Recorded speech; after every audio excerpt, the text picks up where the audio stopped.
Hi guys, Rachel here. How is everyone? So I'm here to talk about some books and a few decks.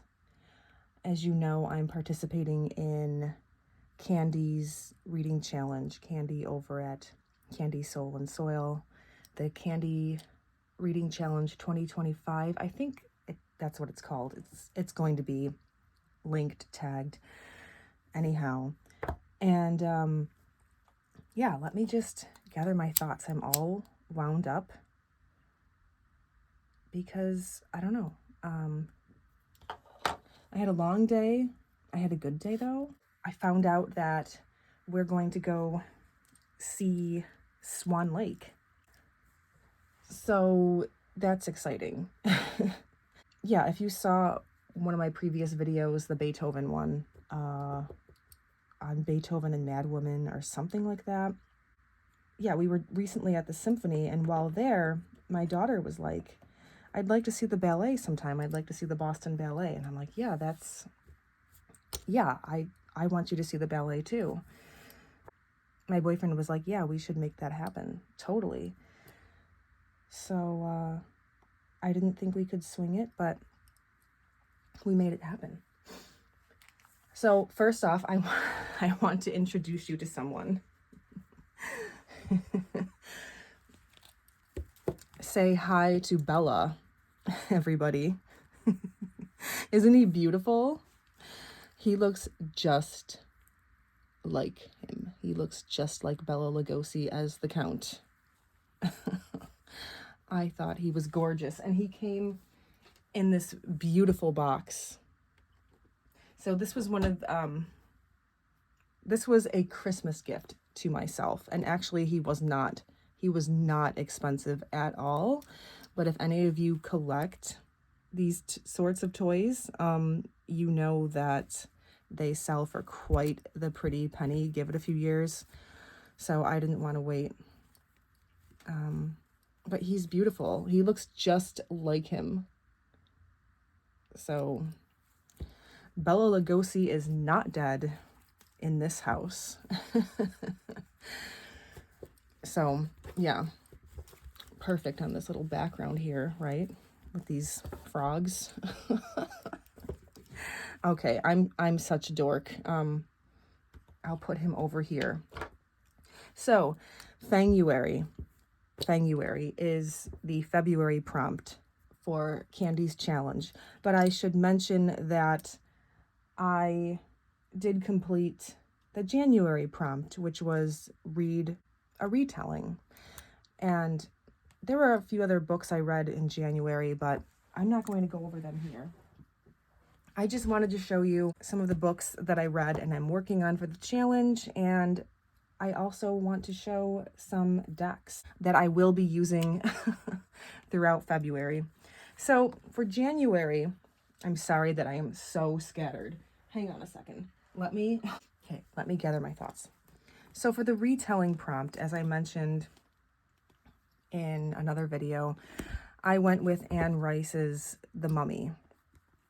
And it ended up being a trilogy, so I read the trilogy. I don't know what I'm trying to say. And, you know, it had been like 20 years since I had read Anne Rice. And I had to adjust to it because I guess I wasn't quite prepared for the romance novel aspect of it. Not that I'm like offended by romance novels or anything like that, or smut, or I'm not.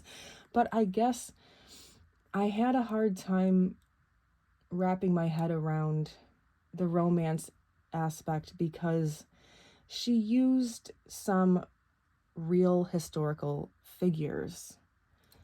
And, you know, I've read some historical romance, but not fantasy romance, like creating a new love story with someone from the present day.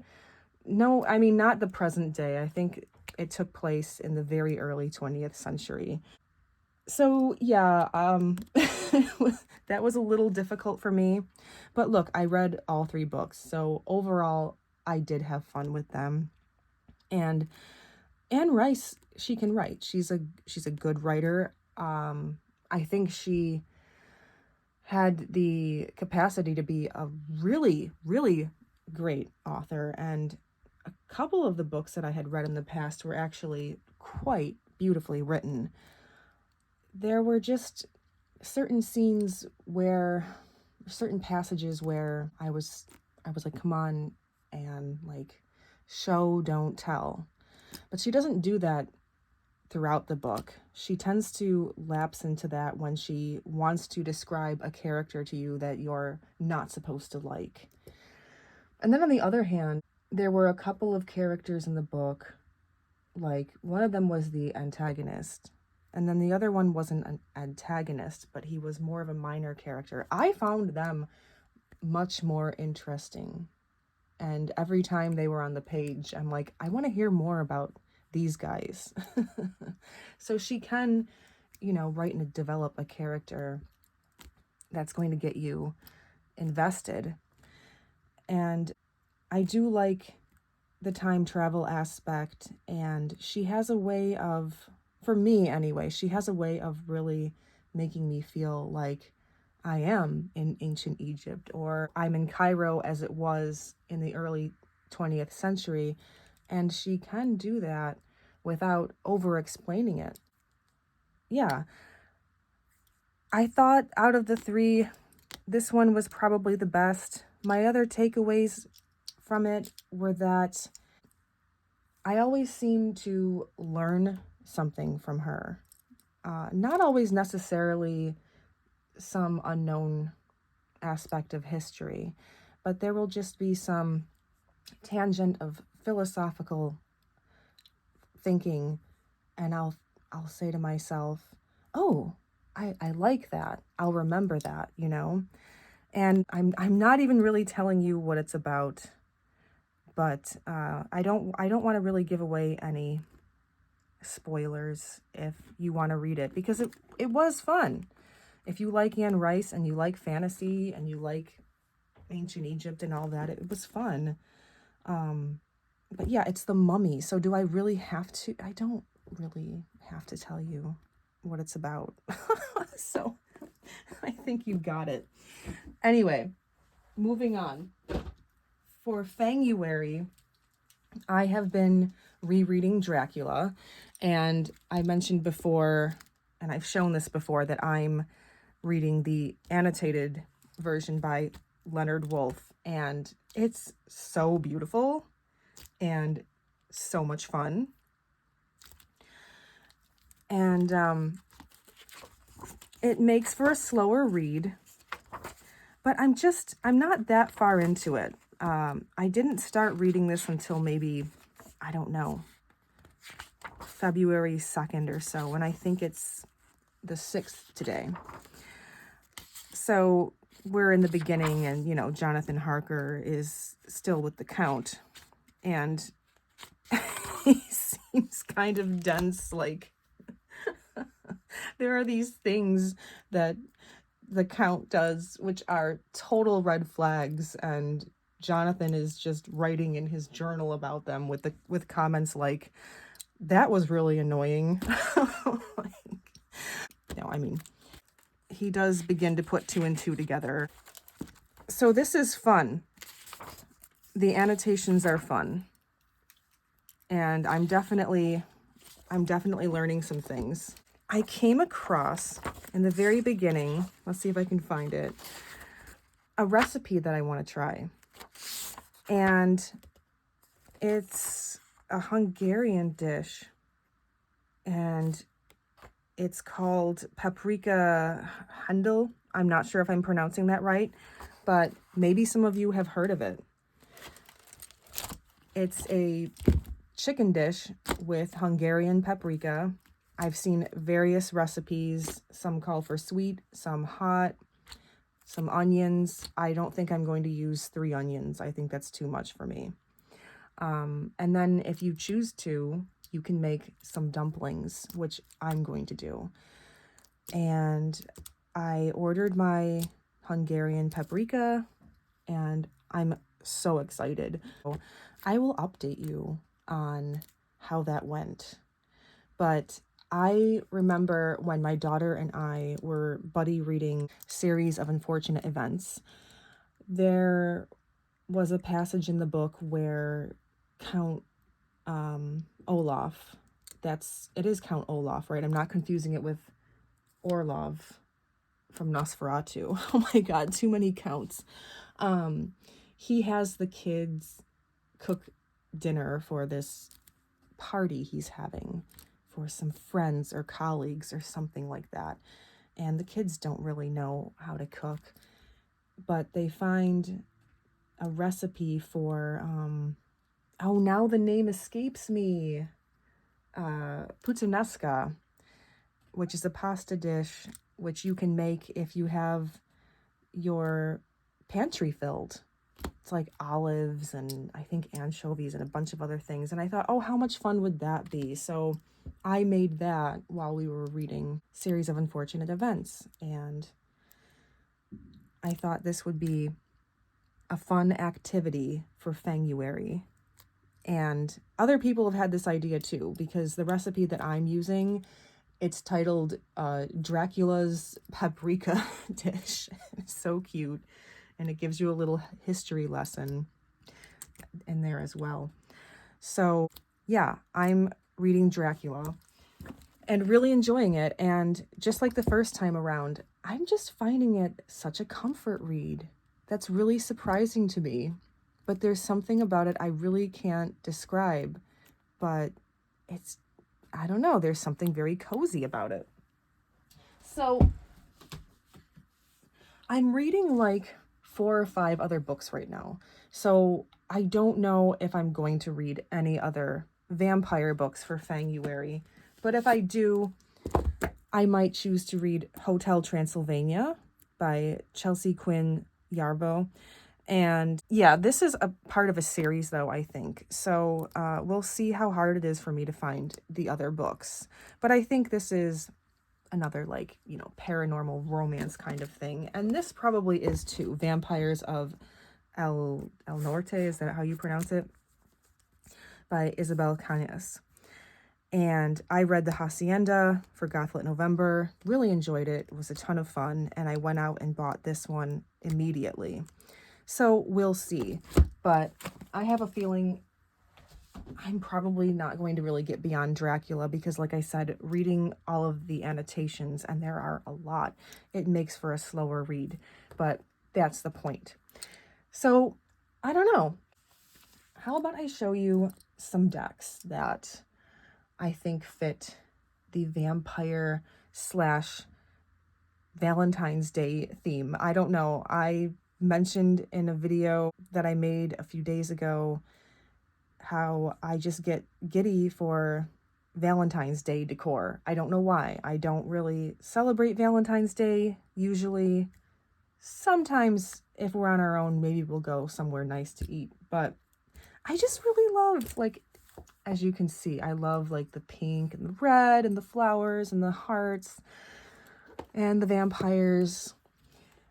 So I just have some decks that are vampiric and romantic, but I'm not going to show too many because I plan on maybe doing another video that's just all decks for Valentine's Day because I just love it. I don't know why. I just love all the pink and red, and I keep repeating myself. I'm so wound up today. But you guys have heard me talk about this many times. It's the Vampire Tarot by Natalie Hertz, and this is another one of those cozy decks for me. And I have been using this since November, but not as much as some of the other decks, like the Gothic Literature Tarot and the Robert M. Place. But I'm going to be keeping this out throughout February for Fanguary. I think vampires, I think that's a good theme for February. For, you know, thinking Valentine's Day. I don't know. Kind of romantic, right? How about the Victorian Tarot? This is a deck by Tarocco Studio. Now, I had this in a pile of decks that I was thinking that maybe I would try and part with. And I didn't get around to it because I was just really busy. But I don't know. I mean, this is really giving me Dracula vibes. It's very, yeah. They're like an illustrated book from the Victorian age. Because it's the same medium. So, yeah. Looks like it's totally out of Dracula. Yeah, look, this is beautiful. The moon. So, I love this. I don't think I'm going to part with it. I think you can still find this deck.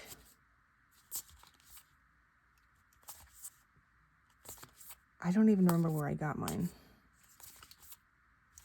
Yeah, I don't know.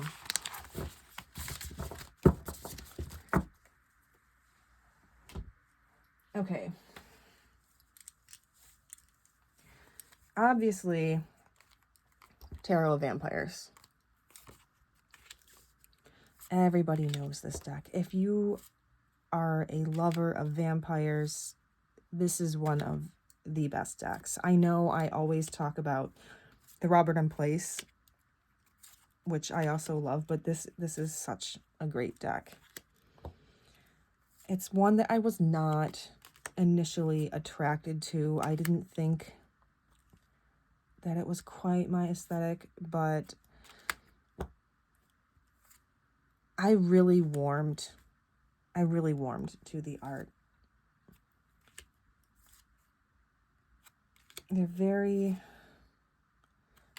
It's just a very atmospheric deck. I really, really love the skies. The way that he painted the clouds, you know, and the light in the forest there.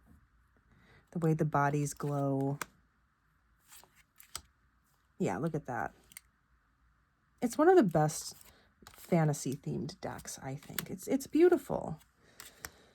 And I don't have to say anything about the guidebook because I'm sure you all know how amazing the guidebook is. Especially if you love Thoth, because it's a Thoth deck. He just never comes out and says it. Oh, look at this. I love the kings. I love the lightning. It's so beautiful. So the lighting in here is probably pretty bad, but I couldn't get it right. So I'm not going to go on about decks too much because I don't think I'll do a very good job with it. The Bohemian Gothic. Now this deck, you're probably not going to be able to see in this lighting at all.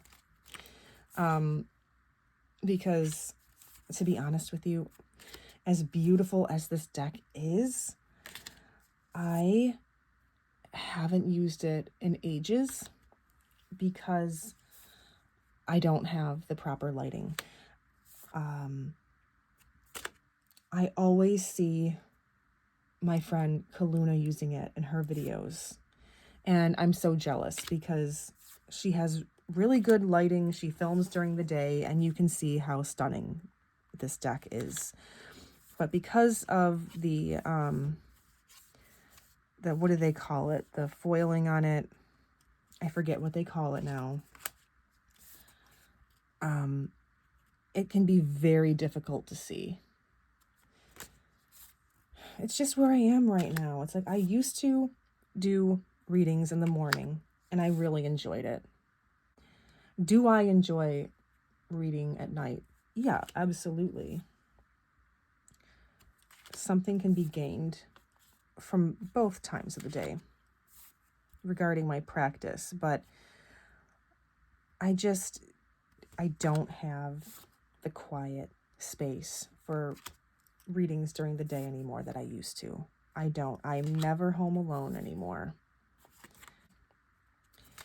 So I don't know why I'm rambling so much, but I know that I know there's a few things I can change, and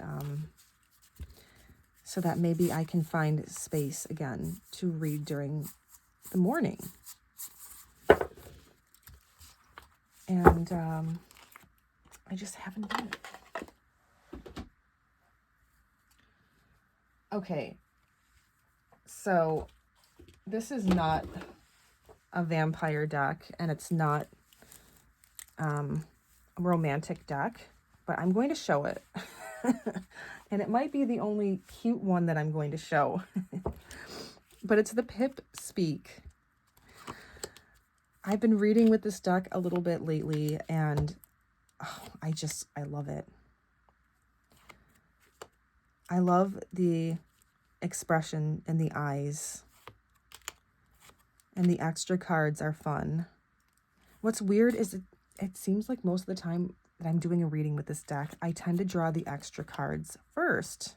They're just like, hello, how are you? Yeah, just a really fun, darling little Marseille. And I'm including it because I think it's like perfect for Valentine's Day. And I love the size too. It's got like that, you know, typical narrowness that you find in a Marseille. This is a little itty bitty thing. So cute. And I crocheted this bag for it, which I have to start doing that again. My daughter has been crocheting like gifts for friends for Christmas, and she's still doing it because, yeah, she's trying to make a bag for everybody. And she's like, when are you going to make another one, Mom? And I'm like, yeah, I just have to find the time. What else do I have? I think just a couple more, because like I said, I'm going to do a Valentine's Day sort of decks for February. I don't know. It'll just be like, yeah, a decks for Valentine's Day or something like that. I don't know what I'm going to call it.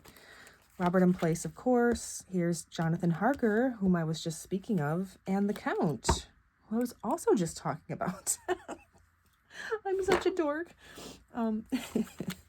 Anyway, yeah, rereading Dracula has been so much fun, and I don't need to explain why I'm still using this deck. I mean, this is a deck that I can use all year round anyway, and I do.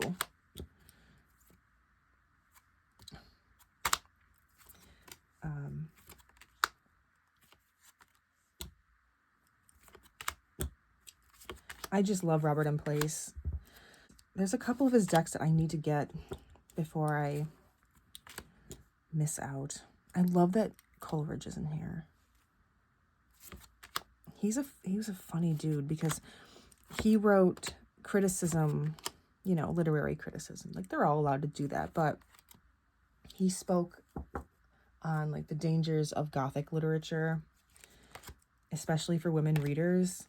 But like, he did write Gothic works himself.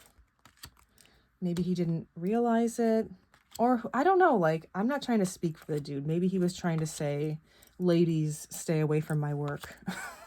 But anyway, I go on about that in my my Beethoven video, so I'm not going to rehash what I said.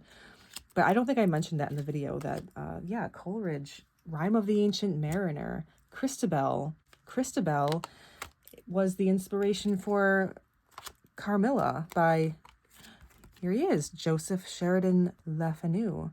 That's why I love this deck. And yeah, here's the Nightmare of Life in Death from the Rime of the Ancient Mariner. I need to reread that. It's actually been, I don't know, maybe a couple of years since I read it. So I made a mess of these cards. And I mean, Franz Liszt is in here. Franz Liszt.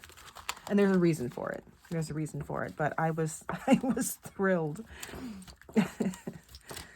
Okay. Just the coolest deck. Okay. Just a couple more. The Victorian Romantic. So, yeah. Some of the decks I'm showing will probably make a reappearance in my next video, if I even make it. So if you're watching this like a month from now and you're like, Rachel, what the hell are you talking about? I'm sorry if I didn't do it, but I meant to. So yeah, Victorian Romantic.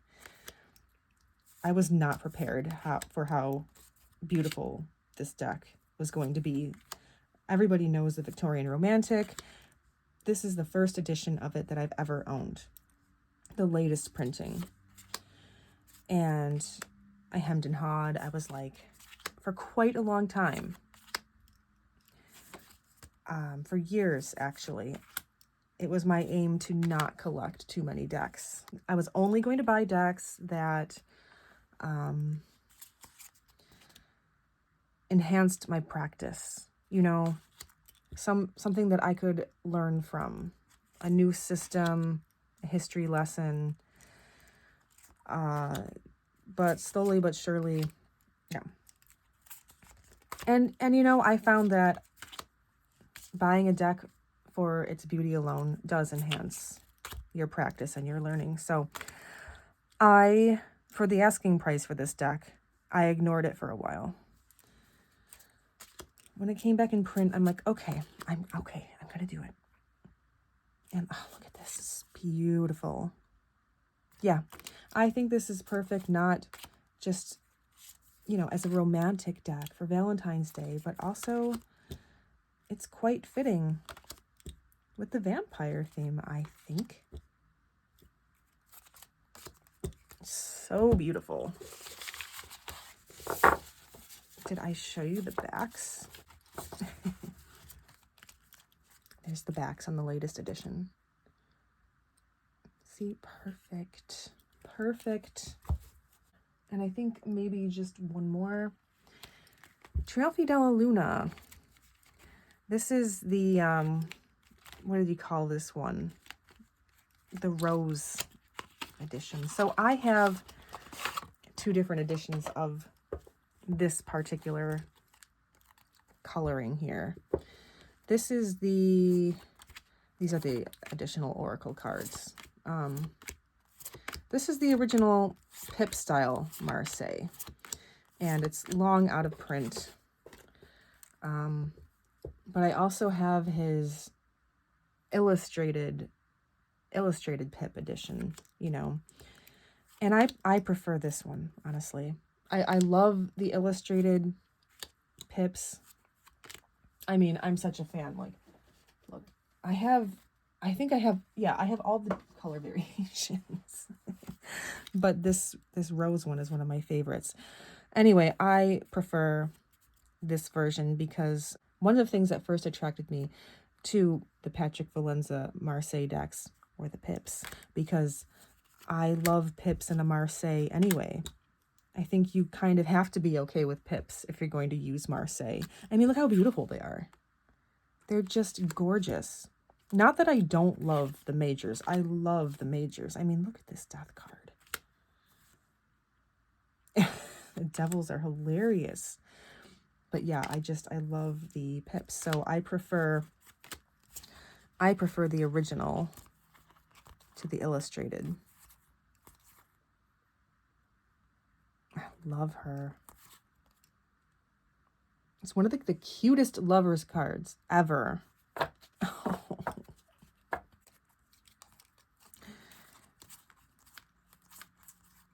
I almost said something and I stopped myself. Love this High Priestess card too. She's like standing on this pile of books.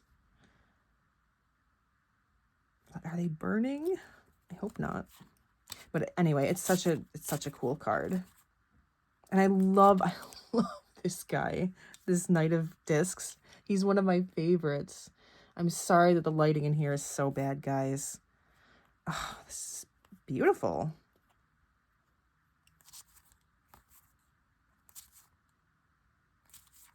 Okay.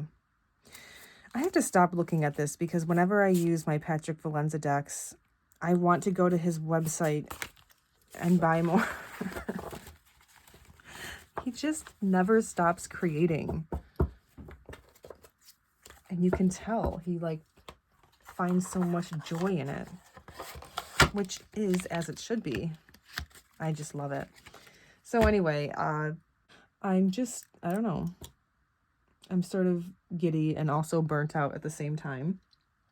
But I wanted to make the video because Fanguary, my goal was to make a video for Fanguary at the start of February and then make another video later after I've, you know, finished my reading. So, and I thought I would tie it in with some Valentine's Day stuff. But anyway, oh, whoop, his cape came off. On that note, Bella and I are going to go put our feet up. Okay, thanks for watching, guys. Take care. Bye.